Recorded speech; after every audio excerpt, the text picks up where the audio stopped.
Mr. President, I'm concerned that soon the United States Senate might confirm the most unprepared nominee to lead the Department of Defense that has ever been put forward.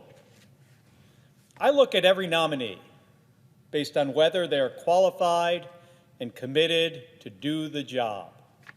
It's how I evaluated nominees from the last president, and it's how I'm evaluating nominees from this president. And I approach each person with an open mind. It's our responsibility to make sure the folks we consider are ready to do these jobs for the American people. But this one, the Secretary of Defense, it's especially important.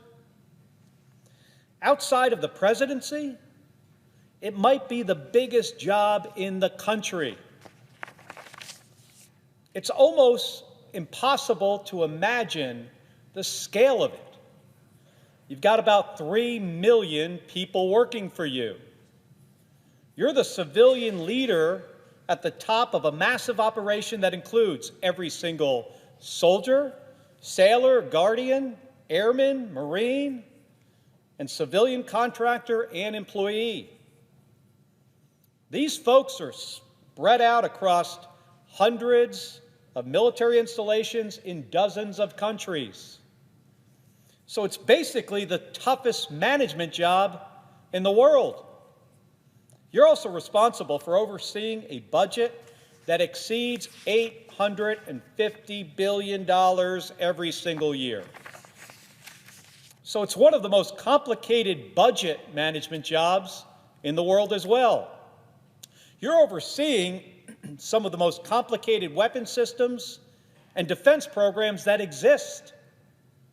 Some of these are multi-billion-dollar projects that happen over the course of years to develop, test, and field. It's also one of the most demanding policy and program implementation jobs. Now, not every Secretary of Defense nominee checks the box for each of those qualifications. It's impossible for us to expect that. The job is too big. But what is clear to me at the end of this process is that Mr. Hegseth does not check any of the boxes.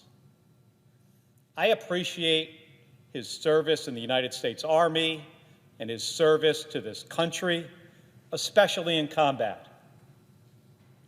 But that is not a requirement for this role. During his career in the Guard and Reserve, Mr. Hegseth did not rise to a command position where he would learn the management, joint forces operations, logistics, and other skills that are relevant to fill this job. In his civilian roles, he has led 2 veterans organizations, neither of which were larger than about 50 people. And he spent 7 years as a TV host. Normally, this would be the end of the conversation. Normally, it would be clear to every single person in this chamber that this is not someone ready to do this job. Now, I understand the case for his nomination is in part because he's an outsider. I get that he can shake things up. I'm not opposed to that. The Pentagon needs to be leaner. It needs to move more quickly and be willing to lose things that aren't working and adopt things that will work. Having someone who isn't beholden to the current way of doing things, that's exciting. My concern is not that Mr. Hegseth is going to succeed in whipping the Pentagon into shape. My concern is that he'd fail. Given his lack of experience, it's much more likely that the bureaucracy is going to crush Mr. Hegseth than he is going to crush the bureaucracy. Because it's not just that Mr. Hegseth is unprepared for this role, the experience he does have is riddled with serious issues that should concern us all. During his time leading two veterans organizations, he was accused of financial mismanagement. In 2009, after just about 2 years leading a group called Vets for Freedom, it's been reported that forensic accountants found the organization had about $1,000 in the bank, more than $400,000 in unpaid bills, and $75,000 in credit card debt. Mr. Hegseth wants to get the Pentagon to finally pass an audit, yet the much smaller organization he led could not do the same. During his time leading Concerned Veterans for America, the organization was forced to reach a financial settlement with a female employee who accused a male colleague of trying to sexually assault her. The woman was reportedly ostracized and faced reprisals in the workplace after that settlement. For a department that is working to address sexual assault and harassment, what would it say to confirm someone who has already fostered environments where these are an issue? It's also been reported that he frequently abused alcohol, getting drunk in front of his staff and in public. I want to remind folks of some of these incidents. Memorial Day 2014, CVA event in Virginia Beach. Hegseth needed to be carried out of the event. Summer 2014 in Cleveland, drunk in public with the CVA team. November 2014, Get Out the Vote event in North Carolina. Hegseth got drunk with 3 young female staff members. CVA had instituted a no alcohol policy at its events in October. This was 1 month later. But Mr. Hegseth and another manager lifted the policy. December 2014, at the CVA Christmas party at the Grand Hyatt in this city, Washington, D.C., Hegseth was noticeably intoxicated and had to be carried up to his room. Another time, a CVA staffer stated that Hegseth passed out in the back of a party bus.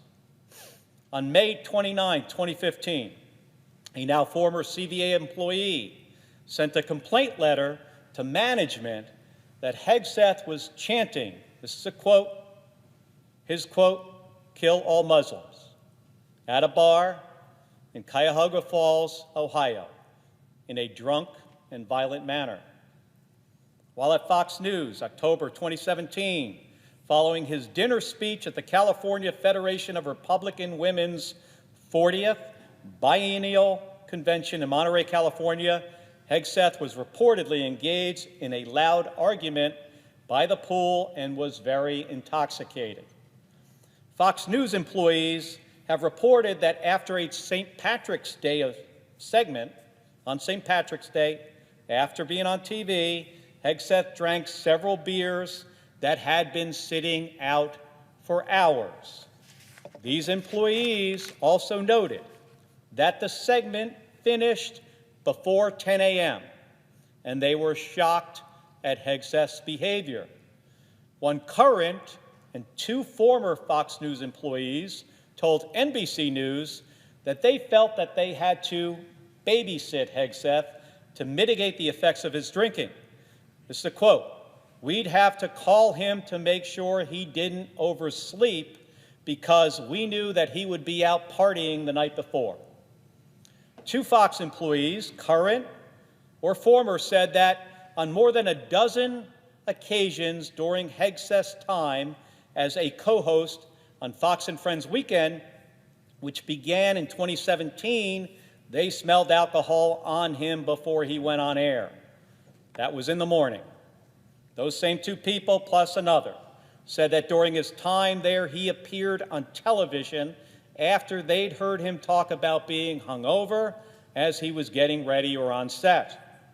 Fall of 2024, one Fox employee said they heard him complain about being hungover. November 2024, one Fox employee said they smelled alcohol on him as recently as this past November, 3 months ago. During his confirmation hearing, I gave Mr. Hegseth the opportunity to answer for a number of these incidents. I asked him point blank, are these true or false? He had the opportunity to say these things did not happen, or to explain how he is prepared to account for them, and how he won't repeat this concerning behavior as Secretary of Defense. He wouldn't answer, with one notable exception. I asked him about reports that in 2014 he was drunk at a strip club with staff in Louisiana. He replied to me, absolutely not. He specifically denied that incident. He was prepared to say that one, but only that one didn't happen. But the rest of these incidents, well, he would not deny them. Instead, he called them anonymous smears. Well, first of all, they are not all anonymous. The committee has had access to sworn affidavits from individuals who witnessed this behavior firsthand. This confirmation process was rushed.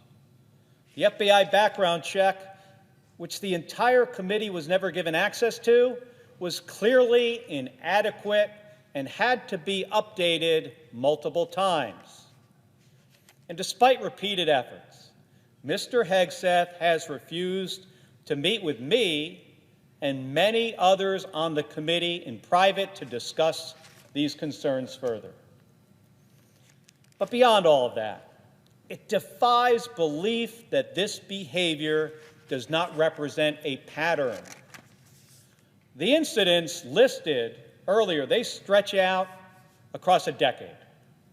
These are individuals who worked with him across 3 different organizations.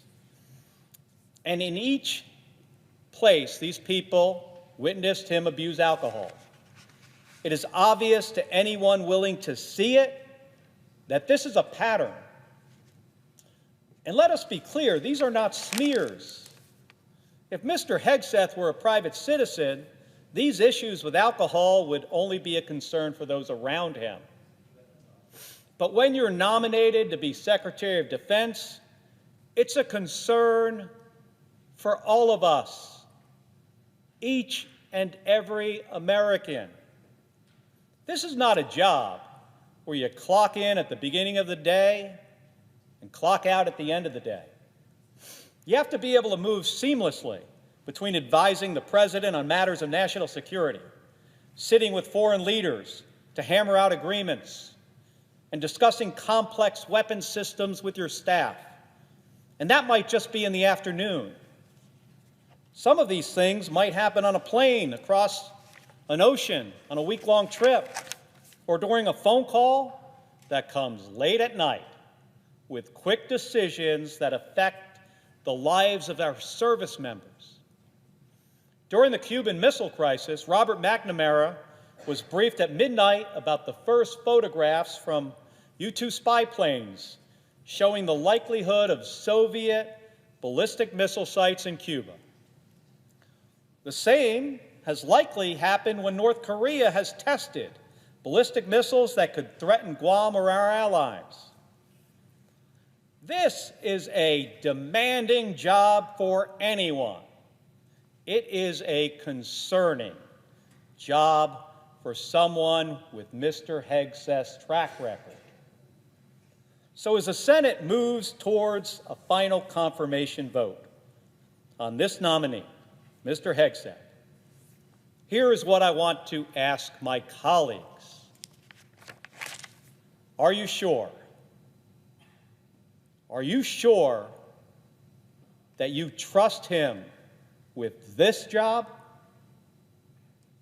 Are you sure there isn't another individual the president could choose who could pursue the same goals, but is better prepared to do this job? Are you sure it's worth the risk to our service members, to our national security, and to your families? I know I'm not. I yield the floor.